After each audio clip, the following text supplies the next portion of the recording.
Sometimes it's fun to dig around as you never know what you might find. Like these life hack inserts that were printed over 100 years ago in 1916. Now we've got about 100 of these, but wanted to test out some of our favorites and see if they're still useful today. So as they said back in 1916, quit your crabbing and let's get to scabbing. First off is a tip about removing long, troublesome nails. It says, it's often difficult to pull out a long nail from wood into which it's been driven.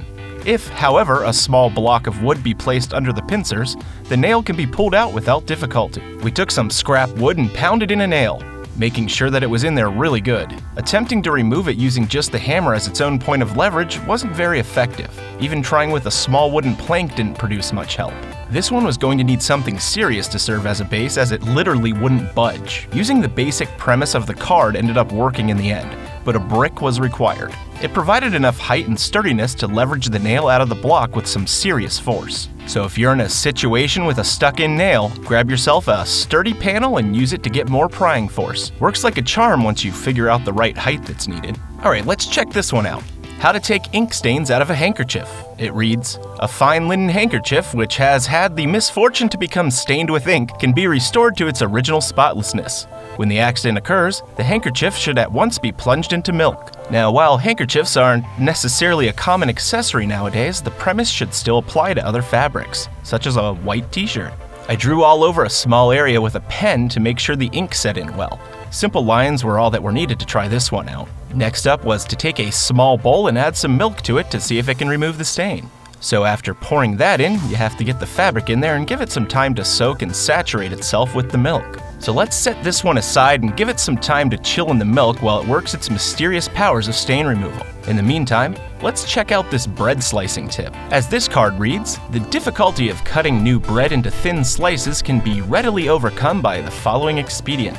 Plunge the bread knife into hot water, the heated knife will cut soft, yielding new bread into the thinnest slices. So this seems simple enough, but cutting bread isn't really that difficult to begin with, which led us to wondering if they were using a serrated blade. The answer is most likely not, as the common serrated bread cutter we know today wasn't developed until 1919 by a man named Joseph Burns. It's still worth trying out though to see if it makes things even smoother for our glorious modern bread slicer. We got the water up to about 124 degrees Fahrenheit or 51 degrees Celsius and let the blade have a nice warm and relaxing soak. I hit all sides to make sure it heated over well and carefully wiped away the water with the blade pointing down before plunging it into the helpless loaf of bread. This actually made slicing much quicker, and the serrated edge was hardly needed to make a quick and easy slice or two, or 6. So if you need to slice some bread and don't have a serrated blade, just heat up a regular one under the faucet and go to town, keeping the bread cleanly cut and thinly sliced. Alright, back to the t-shirt that's soaking in the bowl of milk.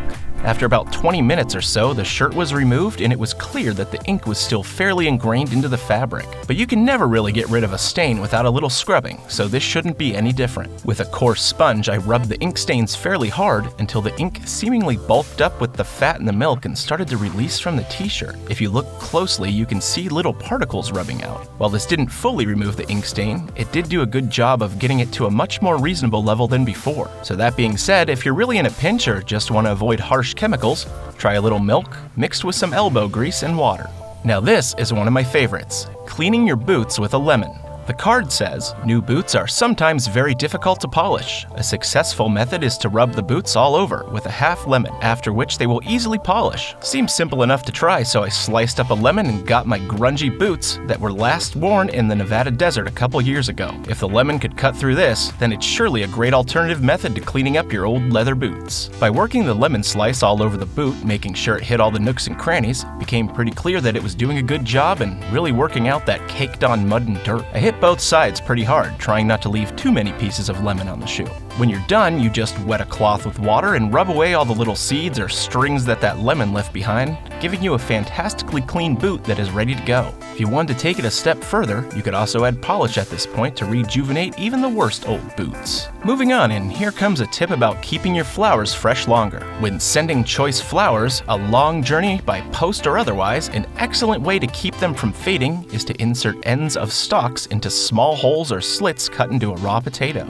This will keep the flowers fresh for a week or more. This is pretty interesting and makes sense. The potato will essentially serve as a protective barrier for the flowers while also providing water and nourishment. nourishment. While I don't recommend going out and spending a lot of money on potatoes just for this, it's great if you have some that have been laying around a while and might be past their prime. I happen to have a sack of forgotten potatoes that gave the perfect opportunity to preserve some fresh flowers for Mother's Day. All you need to do is put a hole into the top of the potato and perhaps slice a bit off the bottom so they won't wobble around. Then just insert the stem directly into the spud.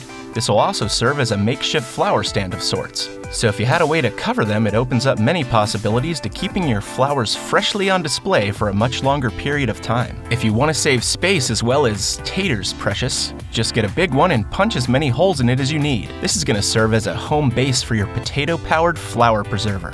How lovely. Now you may find this one helpful if you ever need to weigh or measure an item and find yourself without a ruler or a scale. It says it's sometimes useful to know that half a crown equals half an ounce in weight, and 3 pennies 1 ounce. A half penny measures 1 inch in diameter, half crown an inch and a quarter, and a 6pence 3/4 of an inch in diameter. Given that the material used in coins has changed since 1916, we had to find another way to figure out the weight of various items. The most all-around efficient way was to use quarters. As you can see, a single modern quarter weighs 2/10 of an ounce. So if you stack 5 of them together, then you have yourself almost a perfect ounce. So that means that 80 quarters equals a pound, and more importantly, that 1,680 quarters perfectly equals a lovely Watson slightly before dinner. How many quarters do you weigh? As the card also states, you can use these to measure distances. The best way to get a ballpark idea of something's length is to use pennies, since you probably have a lot of them laying around already. Each penny measures approximately 3/4 of an inch, as you can see here. That means if we take 4 pennies and line them all up together, then we have a solid 3 inches. If you're looking to measure out a foot or 12 inches, then simply line 16 pennies up in a row, and you'll have yourself a temporary ruler. If you often find yourself having trouble getting pictures or other items level, this card might help you. It says this useful instrument can be made by the exercise of a little care and accuracy in construction of a box and top of the level shown in the picture. Now, this seemed a bit overkill, so here's a similar method without all the assembly required. All you need is a mostly empty bottle that has a straight line somewhere on it. We're going to use the label itself as the straight line. Just get the liquid down to a point where it sits below the edge and put it on a flat surface such as the top of a picture frame or whatever you need to level. Once you have the liquid sitting flush along the edge, you are now at a perfectly level position and can rest assured knowing that your wall art is no longer crooked. Finally, how about cooling down a drink quickly without using ice? If no ice is available for cooling wine, a good method is to wrap the bottle in flannel and place it in a crock beneath the cold water tap. While there wasn't any wine available, or flannel for that matter, we decided to go with a bottle of soda to cool down. To get an accurate result, some temperature readings were taken.